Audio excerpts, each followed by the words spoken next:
Kursi Ketua Dewan Perwakilan Rakyat (DPR) yang diduduki Ade Komarudin terancam diambil alih kembali oleh Setia Novanto menyusul dipulihkannya nama baik Setia Novanto oleh Mahkamah Kehormatan Dewan dalam kasus Papa minta saham. Loyalis Novanto disebut-sebut siap merebut posisi itu. Berembusnya usulan ini pun menimbulkan pro kontra di dalam internal Partai Golkar. Apakah usulan ini akan mengganggu kondusivitas internal Partai Golkar? Bagaimana pula publik akan menilai Partai Golkar jika Setia Novanto benar kembali menduduki pucuk pimpinan DPR setelah sebelumnya memilih mundur akibat tersandung kasus Papa minta saham. Nah, untuk membahasnya telah bersama kami di studio anggota Dewan Pembina DPP Partai Golkar, Ruli Khairul Azwar, dan pakar hukum tata negara, Refli Harun. Selamat malam, Pak Ruli. Selamat malam, Pak Refli. Ya, terima kasih sudah bergabung bersama kami. Saya ke Pak Ruli dulu nih yang tersangkut dengan Partai Golkar. Mengapa ini betulkah sebenarnya memang Setia Novanto ingin kembali menjadi Ketua DPR? Kalau saya menilai ya, posisi ketua umum itu di atas ketua DPR ya. Anytime dia mau bisa jadi ketua DPR. Jadi bukan itulah ya. Tidak ada wacana begitu di dalam Golkar, tidak ada. Kita nggak mempersoalkan itu kok.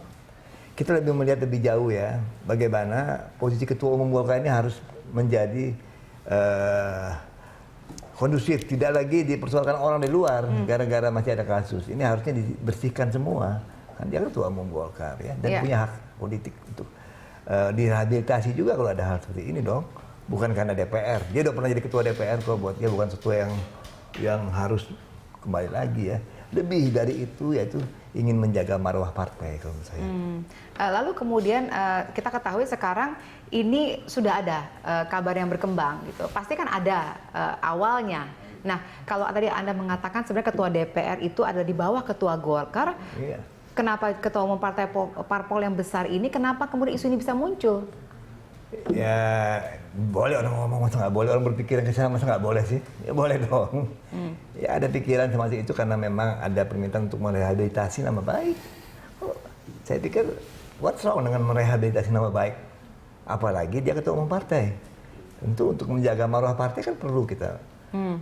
Jadi Anda setuju dengan memulihkan nama baik Setia Novanto? Of course, pasti. Tetapi kemudian politik. Untuk DPR-nya? Tidak ada, maksud saya, persoalan di dalam soal itu. Mungkin itu dibuat jadi persoalan karena memang bisa saja orang membuat isu itu tentu ya. Kan dia pernah jadi ketua DPR juga. Bukan hal yang baru gitu ya. Kalau dia belum pernah ingin jadi ketua DPR, menikmati bagaimana jadi ketua DPR. Tapi menurut saya dia lebih jauh. Sebagai ketua umum Golkar itu bisa mengatur DPR, bisa mengatur semuanya. Urusan orang jadi menteri. Iya, karena kan sudah pernah mengatakan mundur gitu. Nah, namun tiba-tiba sekarang ada kabar seperti ini. Pak Refli, menurut Anda apakah ini dihembuskan oleh orang yang memang di luar Partai Golkar misalnya untuk menjatuhkan nama Partai Golkar, atau memang sebenarnya ada wacana ini dari internal, dari memang gagasan dari Partai Golkar sendiri? Ya, kalau saya kan orang luar kan biasanya lebih fleksibel berpendapat. Seperti itu ya. Nggak ada beban moral. Nggak ada beban ya. Jadi bagaimanapun kan dalam partai politik itu selalu ada klik ya, dan itu saya kira wajar saja ya. Di partai apapun nggak mungkin tidak ada klik ya. Walaupun memang ada beberapa partai yang punya integrator, faktor pemersatu, kita tahu di PDIP misalnya. Nah, tetapi kan kita tahu bahwa Golkar sedang kemarin mengalami konflik yang luar biasa, terbelah ya. Dan saya kira integrasinya memang belum fully 100% ya. Selalu ada unsur-unsur seperti itu.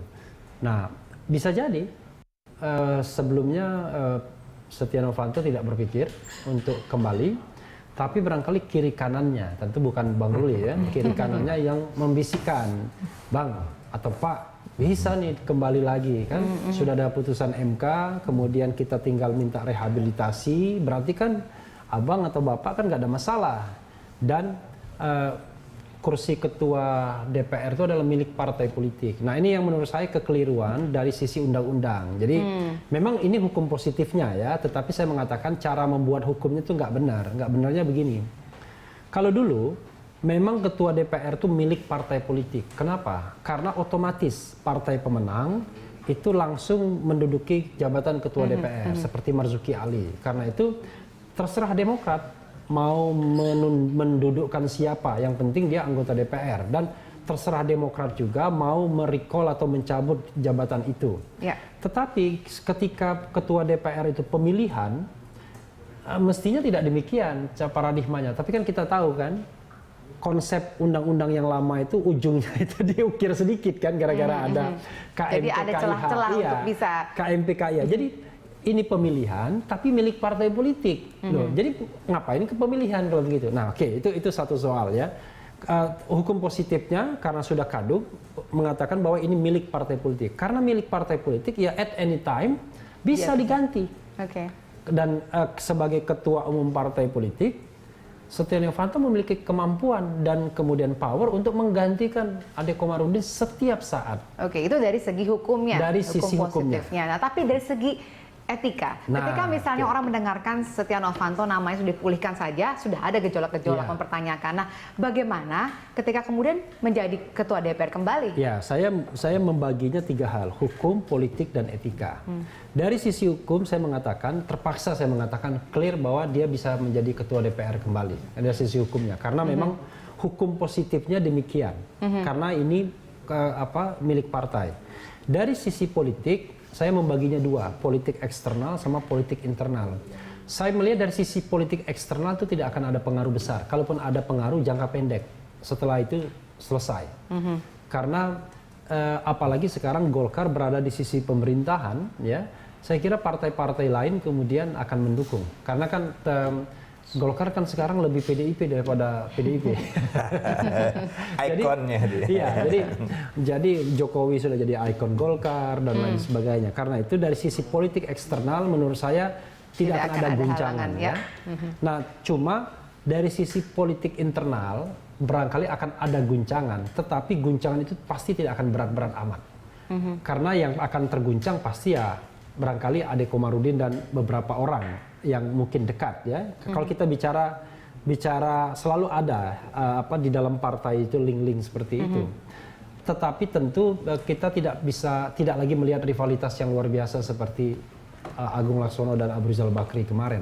Karena itu dalam jangka waktu yang agak sedikit lama itu akan bisa diredam, tetapi dengan korban bahwa orang-orang potensial barangkali akan tersingkir di dalam inner circle itu.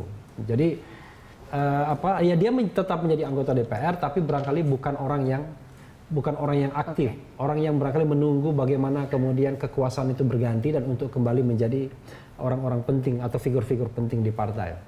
Nah, tetapi yang agak berat menurut saya dari sisi etik. Ya.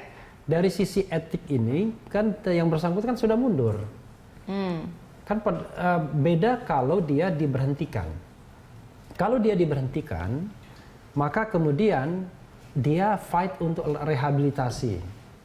Tapi kan dia kan tidak diberhentikan. Tidak ada keputusan MKD pada waktu itu, Majelis Kehormatan Dewan, untuk menyatakan dia apakah dia melakukan pelanggaran berat atau pelanggaran sedang. Pada waktu itu kan debatnya pelanggaran berat dan pelanggaran sedang. Bahkan Golkar sendiri, wakil-wakil Golkar di MKD mengatakan itu pelanggaran berat. Saya tahu maksudnya, karena kalau pelanggaran berat dibentuk majelis lagi, ya dewan lagi, lalu kemudian dilaporkan ke paripurna dan bisa tidak berhenti. Tapi intinya adalah dari sisi etik dia sudah mundur, dan kemudian ketika dia kembali lagi untuk menduduki itu, ya itu persoalan yang besar. Cuma dalam politik siapa yang peduli dengan etik kadang-kadang?